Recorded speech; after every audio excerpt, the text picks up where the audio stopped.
अपने बच्चों का पालन ऐसे करो कि आपके बच्चे अपने बच्चों को आपकी कहानी बड़े गर्व से सुनाएं। बच्चों को यह मत सिखाओ कि वो क्या सोचे, ये सिखाओ कि वो कैसे सोचे।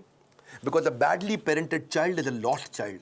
परवरिश की परख जो होगी ना आपकी, वो इस बात से होएगी कि बुढ़ापे में वो आपका कितना साथ देने वाले हैं। खराब परवरिश के कारण उसके सोशल स्किल वो खत्म हो जाते हैं, अनरिलायबल हो जाता है, अनस्टेबल, केयरलेस बच्चा होता है, आर्ग्यूमेंटेटिव होता है। आपका बच्चा रिजिड हो गया, जिद्दी है, रूड है, इनडिसिप्लिन्ड है, एंटी सोशल बिहेवियर हो रहा है, उसका अकेलापन महसूस करता है, कभी कभी पेसिमिस्टिक है, सेल्फ डिफीटिंग थॉट्स आते हैं, सीक्रेटिव है, बताता नहीं बातें अपनी, छुपाता है आपसे, सब कुछ छुपाता है, आपको दोस्त नहीं समझता, उसके अंदर फियर ऑफ फेलियर है।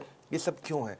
अगर आपकी पेरेंटिंग कमजोर है तो यही नुकसान होंगे। बच्चे बड़ों की बात सुनने में अच्छे नहीं होते, वो बड़ों को कॉपी करने में ज्यादा अच्छे होते हैं। भगवद गीता में कृष्ण ने कहा है, यद यद आचरति श्रेष्ठ तत्तद एव तरुजना। यद यद तत्तद, जैसा जैसा वैसा वैसा।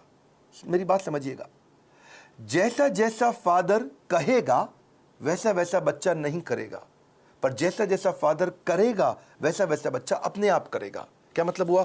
अगर आप बोलोगे तो नहीं मानेगा, आप करोगे तो अपने आप करेगा। इसका मतलब बच्चे कॉपी करना जानते, सुनना नहीं जानते। आप उन्हें इंस्ट्रक्शन मत दो, इंस्पिरेशन क्रिएट करो, वो अपने आप करेंगे। एक बात समझिए कि greatest mark of parent is how they treat their child when no one is looking. जब कोई नहीं देख रहा हो, आप अपने बच्चों को कैसे डील करते हैं। 3 F याद रखिएगा। फर्म रहिए बच्चों के साथ, जो काम की बात है उस पर टिके रहिए, फेयर रहिए, जबरदस्ती सजा मत दीजिए, और फ्रेंडली भी रहिए, ताकि कभी सजा देनी भी पड़ जाए तो मित्रवत व्यवहार बना रहे आपका उसके साथ में। टेक्निकली ना 4 प्रकार के माता पिता हैं। अथॉरिटेरियन है, जितना बोला उतना कर। डेमोक्रेटिक है, मिल बांट के रिश्ता बनाते हैं। परमिसिव है, जो करना है कर। नेग्लेक्टफुल, पता ही नहीं है कि क्या कर रहा है वो। तो 4 में से सबसे अच्छा है डेमोक्रेटिक पेरेंट होना। बिकॉज आप नहीं तो बच्चा बर्बाद हो जाता है, वो झूठ बोलना शुरू कर देता है, और अगर वो ज्यादा झूठ बोल रहा है इसका मतलब आपने बहुत रिएक्ट किया था उसकी पुरानी गलतियों के ऊपर, और फिर वो सीक्रेटिव हो जाता है और अपनी बातें नहीं बताता। मैदान में हारा हुआ इंसान तो जीत सकता है, लेकिन मन से हारा हुआ इंसान कभी नहीं जीत सकता। तो मन से ना हारे बच्चा। अब सुनिए पेरेंटिंग के असली टिप्स। पहला टिप, इनकरेज करिए अपने बच्चे को, वो बचपन से इनोवेटिव थॉट प्रोसेस बिल्ड करें। उसको ऐसे प्रश्न पूछिए कि वो इनोवेशन बिल्ड कर सके। दूसरा, उसके साथ बैठ के किताबें पढ़िए और अच्छे वीडियोस देखिए। ये नहीं उसको बता दिया, उसके साथ बैठिए, खुद भी पढ़िए, चर्चा करिए उसके साथ में। तीसरा, कुछ क्वेश्चनिंग का आपस में फॉर्मेट बिल्ड करिए, म्यूचुअल क्वेश्चनिंग।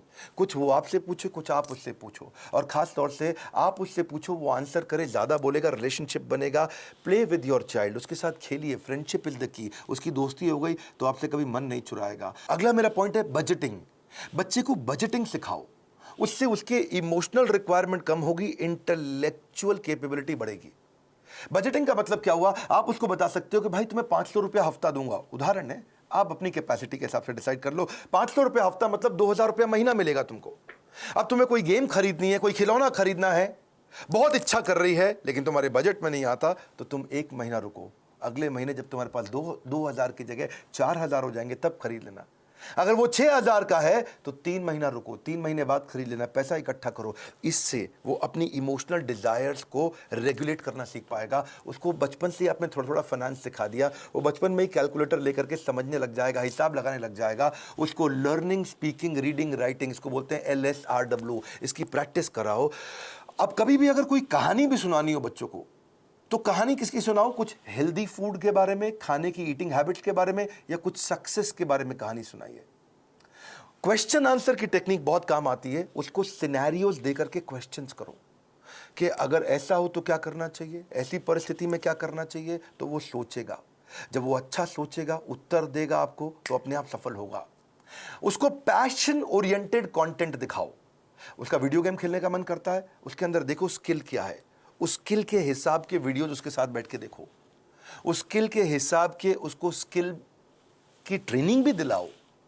उसको अगर वो बाहर खेलने नहीं जा रहा है, अंदर केवल कंप्यूटर गेम पे लगा है, या केवल बाहर खेलने जा रहा है और कंप्यूटर पे बिल्कुल नहीं बैठता, इक्वल वेटेज दो। कंप्यूटर गेम्स से भी बच्चे का माइंड शार्प होता है, और बाहर भी खेलने जाए।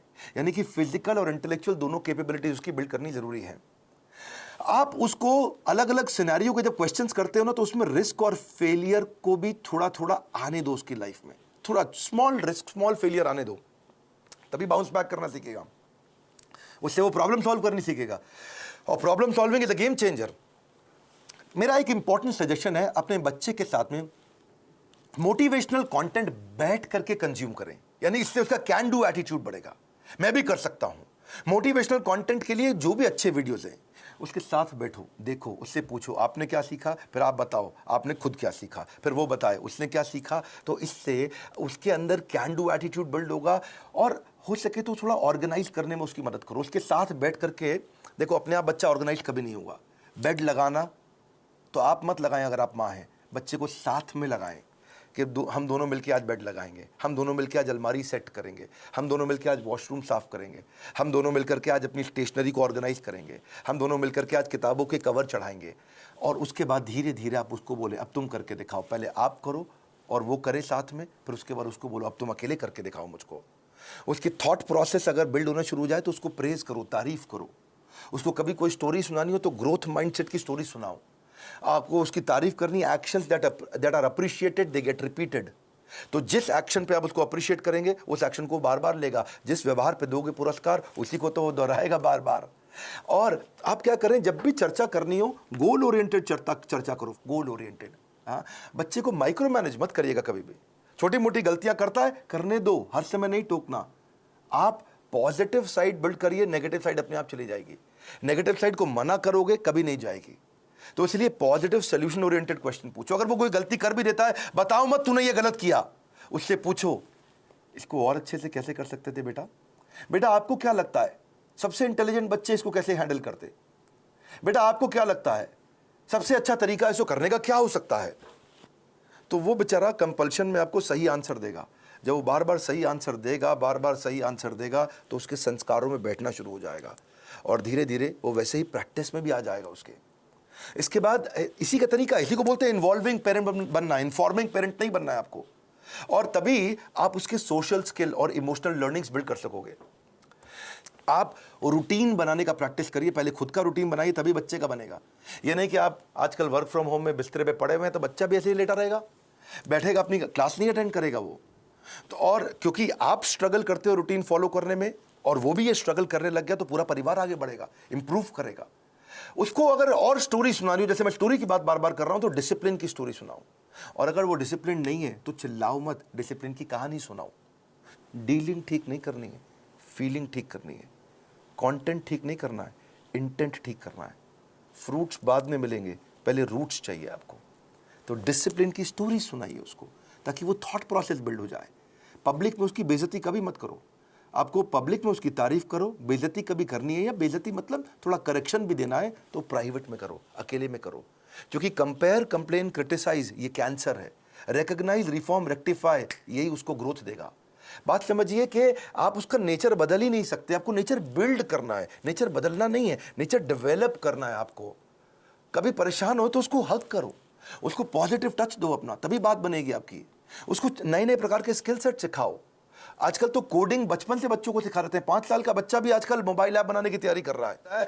एक होता है इमोशनल कप, हर बच्चे का एक इमोशनल कप होता है। इसको ऐसे समझो, जिस बच्चे का इमोशनल कप खाली हो जाता है वो बच्चा बहुत गलत डायरेक्शन में जाता है। जिसका इमोशनल कप भरा होता है वो हाई सेल्फ एस्टीम के साथ ठीक आगे चलता है। इसके लिए आपको love, affection, sense of security और अटेंशन देना पड़ेगा, उसका इमोशनल कप भरा रहे। अगर आपने उसके साथ खेले, फ्रेंडशिप किया, क्वालिटी टाइम दिया और प्रेम किया, उसको प्रेज किया, अप्रिशिएट किया, उसका कप भरा रहेगा। लेकिन अगर आप उसको पब्लिक में बेइज्जती किया, क्रिटिसाइज किया, एब्यूज किया, निगलेक्ट किया, उसका ह्यूमिलिएशन किया, उसको पनिशमेंट दिया बिना किसी रीजन के, वो अकेलापन महसूस करता है, फेलियर महसूस करता है, रिजेक्टेड महसूस करता है, उसका इमोशनल कप खाली हो जाएगा बिल्कुल।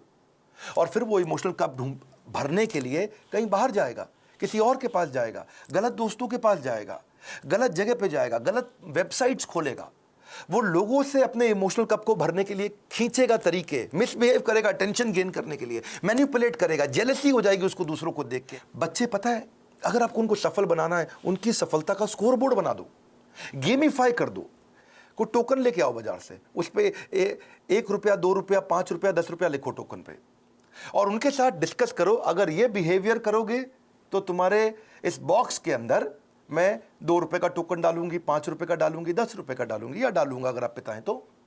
और अगर तुमने ये गलत बिहेवियर किया तो ये टोकन बाहर निकल जाएगा, तुम्हारा रोज का स्कोर बोर्ड बनेगा शाम को। अगर वो सुबह टाइम से उठा तो 2 रुपया मिला, अगर उसने ब्रश टाइम से किया तो 2 रुपया मिला।